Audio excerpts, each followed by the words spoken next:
I don't know about you, but keeping our kids safe online is really difficult these days, and it has changed a ton since our parents had to do it. Hello and welcome back. I'm glad you're here today. I want to talk to you about a couple tips that I use and that our family uses in order to keep our two young kids safe when they're using their devices. If you've not done so already, go ahead and give this channel a quick subscribe. Click that red button down below. I'd love to keep you around as I continue to share more things about family, parenting, and business. I don't know when you got your first cell phone, but when I got my first cell phone, I was 13 years old, and that seems appropriate for me, but at the same time, kids these days are getting cell phones as young as 6 and 7 years old. Now, our kids are not that age, nor will they hopefully have those types of devices at that age. But when I got mine, I was the oldest kid in my family, so I got mine first. And it was one of those old brick cell phones. It was a neon green. I believe it was a Nokia. I could be wrong, I believe it was a Nokia. And it was one of those where, I got my cell phone, my first cell phone, before you had to type in the 3-digit area code to call somebody. I don't know if that dates me. I think it does.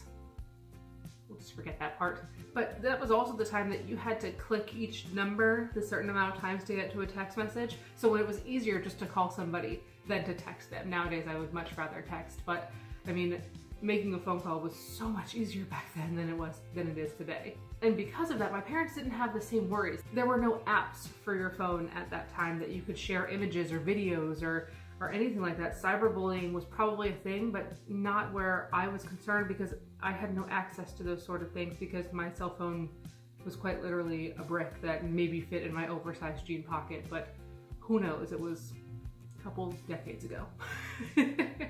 But at that same time, things have changed, and as our parents had to adapt to learn more about the ways that they needed to protect us, we need to do the same for our children. Now, as you know, my kids are almost 2 and almost 4, so they do have access to many more things than I had when I was their age, but we also need to appropriately show them and guide them in using those things. So here are a couple tips that I want to give to you that our family uses. The first one is one that I hope that you already utilize, and that's a case. Use a case for your children's devices. No matter if they use them once a month or once a day, your kids need to have some sort of protection on those cases because they're kids. We as adults need to have some sort of protection on our devices because we drop them. How's a 4-year-old going to be able to keep their little peanut buttery fingers from letting something slide through? So this is actually clearly a very old version of the iPad. I believe it was the iPad 2, maybe. We're surprised that it still updates and works, so we're very happy about that. But we actually purchased both the case for this device as well as the case for the device that my daughter sometimes uses, which is also a tablet. We purchased both of those on Amazon. So make sure you get one that's bulky enough to be held because you know your kids are going to walk around with them even if you don't want them to. It's going to happen. And luckily for us, this one bounces. I'm not sure if it's supposed to bounce, but we found out that it does. So bonus points for that, and I believe it was only like $10. When it doesn't cost that much to protect something that is more expensive, just go ahead and do it. So the first tip is make sure your devices are protected by some sort of case, both for you and for your kids. The second tip I will tell you is more for you than for anybody else, and it's actually gonna help your wallet, and that is to turn off automatic purchases on apps, because when you log into a device that you're going to let your children use, whether it be your phone, a tablet, or a computer, eventually they're going to come across something that asks them to purchase. And if you have turned off the ability for automatic purchases to be made, you should be saving yourself, hundreds of possible dollars. Because if your kid gets into a game and it says, would you like to upgrade for $4.99? Would you like to buy this pack for $2.99? What do you think about this for $10.99? There are some games that allow you to buy packs of things, whether it be upgrades or coins or whatever it is, for $99 and up. I don't know about you, but I don't want to see a $99 charge from a game my 3-year-old was playing. No, thank you. So turn off those automatic purchases, and it's going to be a little annoying for you when you're using your own device and you want to upgrade something or you want to purchase a new app, whether it be free or not, that it's going to ask for some sort of password. Just do it. Peace of mind.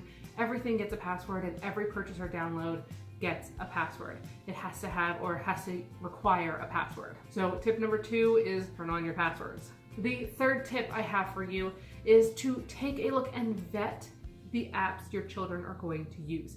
It may look like a great app. The reviews might be, okay. Reviews are hard sometimes because if you think about it, people who don't like something review more often than people who do like it.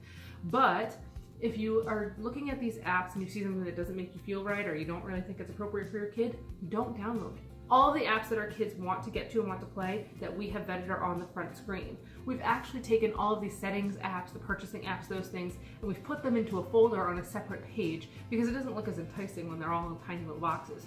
Yes, the kids are going to get to them, but if your passwords are turned on, it shouldn't be an issue. So make sure you take a look and vet all of the options that your children have for playing different games. The games that our kids use most regularly are puzzle games, reading games, sight word recognition games, those things that are a little bit more educational, but are also appropriate for their ages. So tip number 3 is to vet the apps. Make sure you know what your kids are playing. The fourth tip is actually an app itself, because I know that you probably enjoy watching YouTube, that's why you're here. Your kids are gonna enjoy watching YouTube as well.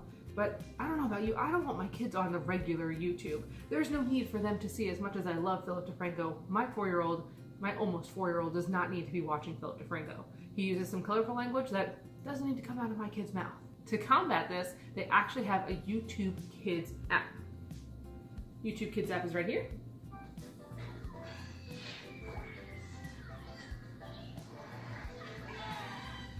And it actually allows you to really have control over the things that your children sees. So if I see something or hear something that my kid should not be seeing or I don't feel is appropriate, I can actually go in and block that video. Other things that the YouTube Kids app allows you to control is the fact that there are no comments on any of the videos. So your children should not be interacting with any other live people at any time while using the YouTube Kids app. This app also lets you set time limits for things that they can be on as far as how long they can be watching at a time. It allows you to set an age limit as to the content that will show up, because much of the content on YouTube Kids is aged, is given some sort of age verification so that you can see and know that, if you want your children to be watching Ryan's Toy Review or Jack Plays or Blippi, those will show up versus some of the other videos that you probably don't want them to see. The parental section on YouTube Kids is also number protected. So as I have children who cannot read, they use the text form of the numbers that you have to then correspond with the numeric form of the numbers in order to access the parental control page. That really helps with my kids because then they can't get in there and start messing with all of the buttons. So the tip that I have for you, the fourth tip that I have for you, is actually to use the YouTube Kids app. The last tip that I have for you today is actually about you and how you interact with your children and their devices. We don't allow our children to use headphones while they're utilizing their devices in our home, and usually not when we're out either, because I want to know that I can hear and that I can see easily whatever it is that they're going to be watching on their device, watching or playing. So if I hear something that's not appropriate, I make sure that I go over and take a look. My children don't usually utilize their devices where my husband and I are not present, because we don't want them to be seeing something or engaging with something that's not appropriate for them. So part of this just goes back to really good parenting, which is be present. You already know that, you already do that. This is not a babysitter, we never think it will be, but sometimes when you just need a couple minutes of quiet, it's easy to hand them the device. But at the same time, still be present. Listen to it as what it is. Just keep an ear out for some of those words that you know or some of those sounds that you really don't want to be hearing, and just take a look or have your child show you what it is that they're watching periodically. We are also in the process of teaching our son how to respectfully interact online. If he doesn't like something, he's to show us. If something makes him feel uncomfortable, he's to tell us. There are also certain things that we don't want him watching just because they don't align with the things that we teach him as far as manners and positivity are concerned. So if a video of that sort comes up, he's to tell us and then move on. Just exit out of it, move on, pick a different video. And he knows that. But setting him up now to understand that will hopefully set the stage for later on when he is able to access things, because I know his knowledge in technology is going to surpass mine at some point, hopefully not too soon, but at some point it is going to surpass my knowledge, and I want to know that he has been given the correct tools to be a great steward of the things that he consumes as far as digital content is concerned. So make sure you start teaching those foundations early so that you can be assured that, or at least know that they know right from wrong. They know what it is that they're supposed to be looking at, what they're supposed to be seeing. Tip number 5 is just be present. Be present, pay attention. If there's something you don't think is appropriate or that makes you feel uncomfortable, just block it. They don't need to see it. You're the parent. If you have other tips that you use to keep your kids safe while using devices that are connected to the internet, please leave them in the comments below, because I know as my children get older, I'm gonna need some new tricks up my sleeve. So I welcome anything that it is that you want to share that works for you and your family. If you enjoyed this video, go ahead and give it a thumbs up. And if you have not already, go ahead and subscribe. I would love to keep you around as I continue to share things about our journey in business, parenting, and family life. I'll see you next time. Bye.